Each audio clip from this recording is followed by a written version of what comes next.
রাধে রাধে। জয় ভগবান কৃষ্ণ।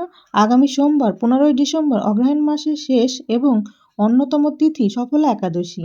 এই দিন একটু হলেও খান এই একটি সবজি, সারা বছর অর্থ আসবে। আপনি আর আপনার পরিবারের সবাই সুস্থ থাকবেন। বছরের অন্যতম তিথি সফলা একাদশীর দিন কিছু খাবার খাওয়া যেমন জীবনের পক্ষে খুব ভালো বলে বিবেচিত হয়, তেমনি কিছু খাবার খাওয়া একদমই খাওয়া উচিত নয়। বিশেষ করে অগ্রহায়ণ মাসের কৃষ্ণপক্ষের সফলা একাদশীর দিন ভুলেও খাবেন না এই তিনটি সবজি। নানান রোগ ব্যাধি, চরম আর্থিক কষ্ট এবং সংসারে অশান্তি আর দুর্ভাগ্য আসবেই। সফলা একাদশীকে পাপক্ষয়কারী, ইচ্ছা পূরণকারী, অর্থ সমৃদ্ধিদাত্রী একাদশীও বলা হয়ে থাকে। বিভিন্ন পুরাণ, তন্ত্র ও সনাতন হিন্দু ধর্মশাস্ত্রে অগ্রহায়ণ মাসের বা মার্গশীর্ষ মাসে সফলা একাদশীর মাহাত্ম্য বর্ণনা করা হয়েছে। যেমন পদ্মপুরাণে বলা হয়েছে, সফলা একাদশী পালনে জীবনের দুঃখ, আর্থিক বাধা ও কর্মগত পাপ ক্ষয় হয়। এই একাদশী পালনের ফলে জীবনে সাফল্য আসে এবং এই কারণেই সফলা নামটি এসেছে। বিষ্ণু পুরাণে উল্লেখ আছে, সফলা একাদশী ভগবান বিষ্ণুর বিশেষ তৃপ্তিদায়ক একাদশী। ভগবান কৃষ্ণ বলেছেন, অগ্রহায়ণের এই একাদশী পালন করলে জীবনের অসম্ভব ইচ্ছাও পূরণ হয়। প্রেমানন্দজি মহারাজ বলেছেন, রোজ সারা দিনের মধ্যে যদি অন্তত 8 ঘন্টা সময়ের জন্য রাধা কৃষ্ণের নাম, ভগবানের নাম জপ, ভগবানের নাম সংকীর্তন করা যায়, তাহলে এর ফলে সমস্ত পাপ ধুয়ে যায়। গরুড় পুরাণে বলা হয়েছে, এই তিথিতে ভগবানকে ফল, ধূপ, প্রদীপ অর্পণ করলে পিতৃদোষ নাশ হয় এবং গৃহস্থ জীবনে কল্যাণ আসে। বস্ত্রদান ও অন্ন দান করলে বহু জীবনের পাপও দগ্ধ হয়। স্কন্দ পুরাণে বলা হয়েছে, এই একাদশীর উপবাস করলে মন্দভাব, অলস্য, নৈরাশ্য ও অশুভ শক্তির প্রভাব চলে যায়। স্কন্দ পুরাণে আরও বলা হয়েছে, একাদশীতে রাত্রে জাগরণ বহুকাল উপবাস করার থেকেও শ্রেষ্ঠ। ভবিষ্যৎ পুরাণে সফলা একাদশীকে অচুষ সন্তোষকারিণী বলা হয়েছে। এই দিন উপবাস এবং রাত্রি জাগরণ করলে ভগবান নারায়ণ অশেষ আশীর্বাদ প্রদান করে, বিশেষত অর্থ, ধনলক্ষ্মী ও কর্মফল সিদ্ধি হয়। যারা বারবার কাজে ব্যর্থ হন তাদের জন্য এই ব্রত বিশেষ ফলপ্রদায়ক বলা হয়েছে এবং যে কোনো সৎ ইচ্ছা, যে কোনো শুভ কামনা বা ব্যর্থ কাজের সাফল্য অর্জনের প্রতীক হিসেবে এই সফলা একাদশীর ব্রতকে শাস্ত্রে শ্রেষ্ঠ বলা হয়েছে। সফলা একাদশীর দিন বিভিন্ন ধরনের পুজো এবং জ্যোতিষ ও তন্ত্র মতে নানান ক্রিয়া করা হয়। জ্যোতিষশাস্ত্র এবং বাস্তুশাস্ত্র মতেও বাস্তুদোষ এবং গ্রহদোষের প্রতিকার, স্নান ও দান করার জন্য সফলা একাদশীর দিনটি বিশেষভাবে গুরুত্বপূর্ণ। নমস্কার বন্ধুরা, আজকে নতুন পর্বে আপনাদের সকলকে জানাই আন্তরিক শুভেচ্ছা ও স্বাগতম। আজ আমরা জানব স্বয়ং ভগবান কৃষ্ণের বলা সফলা একাদশীর দিন কি করবেন আর কি করবেন না, এবং এই একাদশীতে কোন খাবার অবশ্যই খাওয়া উচিত। এই দিন যে খাবারটি খেলে মা লক্ষ্মীর কৃপায় সারা বছর অর্থ আসবে, আপনি আর আপনার পরিবারের সবাই সুস্থ থাকবেন।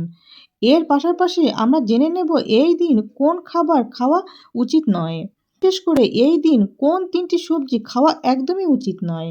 এই দিন যে নিষিদ্ধ সবজি বা খাবারগুলি খেলে জীবনে ঘনিয়ে আসতে পারে চরম আর্থিক কষ্ট, পরিবারের সদস্যদের লেগে থাকবে নানান রোগ ব্যাধি, সারা বছর রোজগার কমে যেতে পারে, সংসারে নেমে আসতে পারে চরম দুর্ভাগ্য। আপনি সফলা একাদশীর কোনো ব্রত পালন করুন অথবা না করুন, কিন্তু এই দিন অবশ্যই শাস্ত্র অনুসারে আহারের নিয়মগুলি মেনে চলুন। তাহলেই আপনার বাড়ি থেকে বাস্তুদোষ দূর হবে এবং সারা বছর মা লক্ষ্মীর কৃপা থাকবে। এছাড়াও আমরা জেনে নেব সফলা একাদশীর প্রাচীন এবং শক্তিশালী 4টি উপায় বা টোটকা, যে উপায়গুলি আপনার সংসারে সুখ ও সমৃদ্ধি এনে দেবে এবং আয় উন্নতি বৃদ্ধি করবে। বন্ধুরা, পঞ্জিকা অনুসারে 14ই ডিসেম্বর 2025 রবিবার সন্ধ্যা 6:51 একাদশী তিথি শুরু হচ্ছে এবং 15ই ডিসেম্বর সোমবার রাত 9:21 একাদশী তিথি ছেড়ে যাবে। এই দিন অর্থাৎ 15ই ডিসেম্বর সোমবার স্মার্ত গোস্বামী ও নিম্বার্ক মতে সফলা একাদশী পালিত হবে। পালনের সময় হবে 16ই ডিসেম্বর মঙ্গলবার সকাল 9:46 মধ্যে সফলা একাদশীর পালন করে নিতে হবে। এছাড়া 16ই ডিসেম্বর মঙ্গলবার গোস্বামী ও নিম্বক মতে পক্ষবর্ধিনী মহাদ্বাদশী ব্রত পালিত হবে। বন্ধুরা, পদ্মপুরাণে অগ্রহায়ণ মাসে সফলা একাদশীর কাহিনীতে বলা হয়েছে, অনেক বছর আগে মাহিষ্মতি নগরে রাজপুত্র লুম্বক ছিল দুষ্ট, চোরাচালানে লিপ্ত ও দেবতাদের জিনিসপত্র নাশকারী, যার কুকর্মে অতিষ্ঠ হয়ে রাজা তাকে রাজ্য থেকে নির্বাসিত করেন। এরপর লুম্বক অরণ্যে বাস করে আরও পাপ কর্মে লিপ্ত ছিল। কিন্তু শীতের রাতে, যেদিন ছিল সফলা একাদশী, তীব্র ঠান্ডা ও ক্ষুধায় জেগে থাকতে থাকতে সে অজ্ঞাতভাবেই উপবাস ও জাগরণ পালন করে ফেলে। সেই রাতে বনের মধ্যে বিষ্ণু বৃক্ষের সামনে সে কিছু পাতা ও ফল অর্পণ করে বলে, যদি কোনো দেবতা থাকেন আমাকে রক্ষা করুন। এটাই ছিল তার প্রথম ভক্তির স্পর্শ। পরের দিন দ্বাদশীর প্রভাতে স্বয়ং ভগবান বিষ্ণু আবির্ভূত হয়ে জানান যে, অজ্ঞাত হলেও তার উপবাস ও জাগরণ, পূজা ও অর্পণ সবই গ্রহণ করা হয়েছে এবং তার বহু জন্মের পাপ দগ্ধ হয়েছে। ভগবান বিষ্ণুর আশীর্বাদে লুম্বকের চরিত্র পরিবর্তিত হয়। সে তার পিতার কাছে ফিরে গিয়ে রাজ্য ও সসম্মানে পুনরায় উদ্ধার করে এবং পরে ধর্মপরায়ণ রাজা হিসেবে সমৃদ্ধি আনে।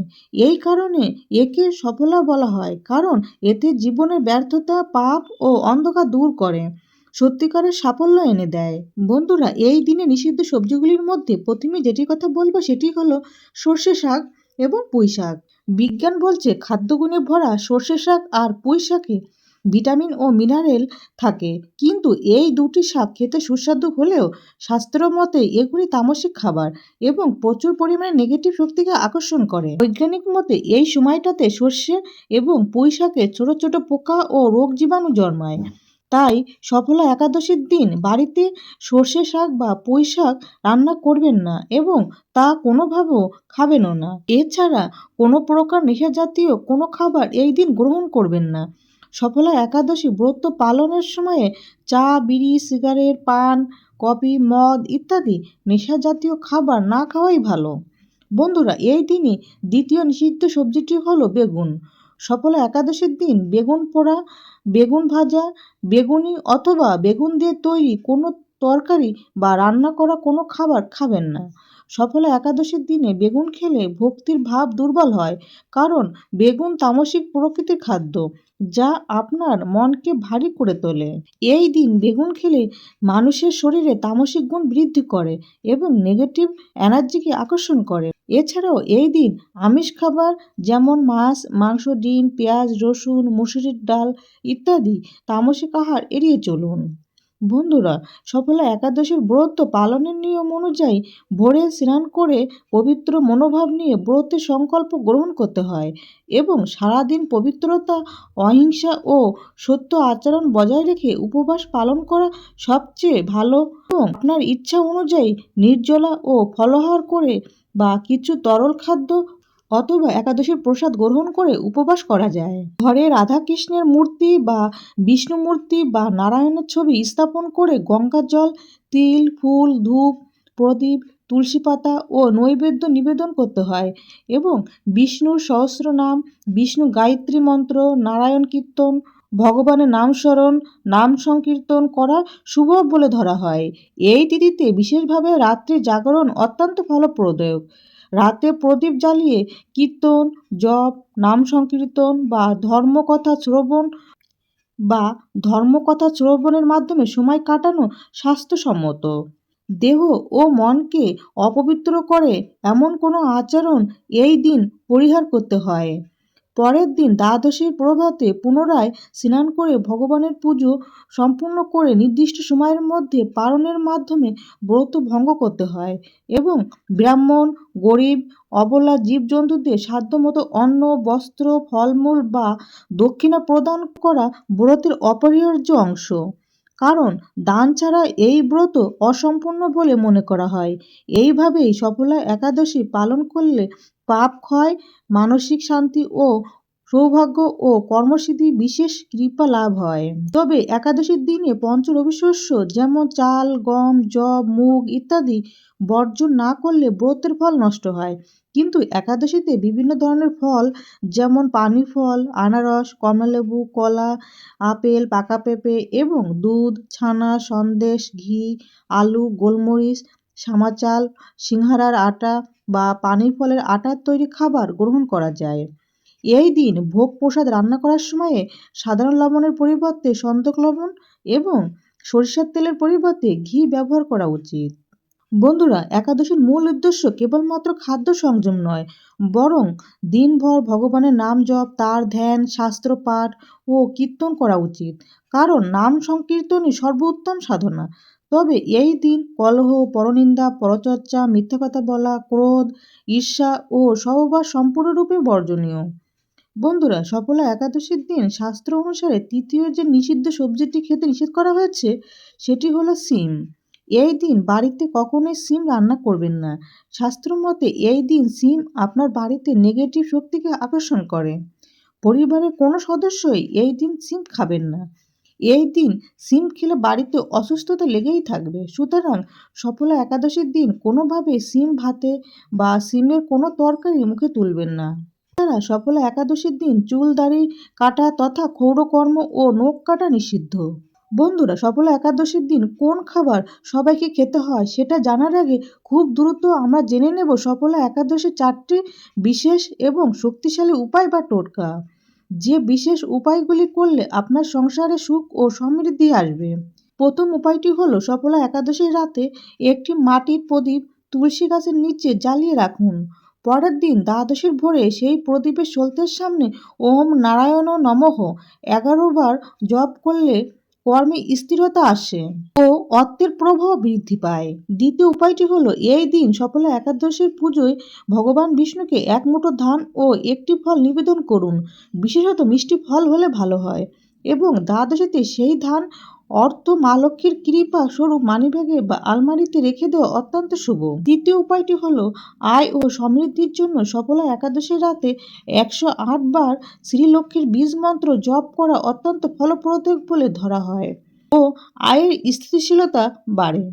বন্ধুরা, সফলা একাদশীর দিন পরিবারের সবাই একটু হলেও খান নতুন পটলের তরকারি। শাস্ত্রে বলা হয়েছে এই দিন নতুন পটলের তরকারি খেলে শরীরের সাত্ত্বিক গুণ বৃদ্ধি পায় এবং পজিটিভ এনার্জিকে আকর্ষণ করে। তবে সেই তরকারি যেন নিরামিষ হয় এবং অবশ্যই তা মা লক্ষ্মী, রাধাকৃষ্ণ এবং নারায়ণকে নিবেদন করে তবেই খাবেন। এই সবজিটি খেলে মা লক্ষ্মীর কৃপায় সারা বছর অর্থ আসবে এবং আপনি আর আপনার পরিবারের সবাই সুস্থ থাকবেন। বন্ধুরা, আশা করি ভিডিওটি আপনাদের সামান্য হলেও উপকারে আসবে। ভগবান কৃষ্ণ, ভগবান নারায়ণ এবং মা লক্ষ্মীর কৃপায় আপনারা সবাই ভালো থাকুন, সুস্থ থাকুন এই প্রার্থনা করি। আজ তাহলে এখানে সমাপ্তি করলাম। জয় ভগবান কৃষ্ণ, জয় মা লক্ষ্মী, রাধে রাধে।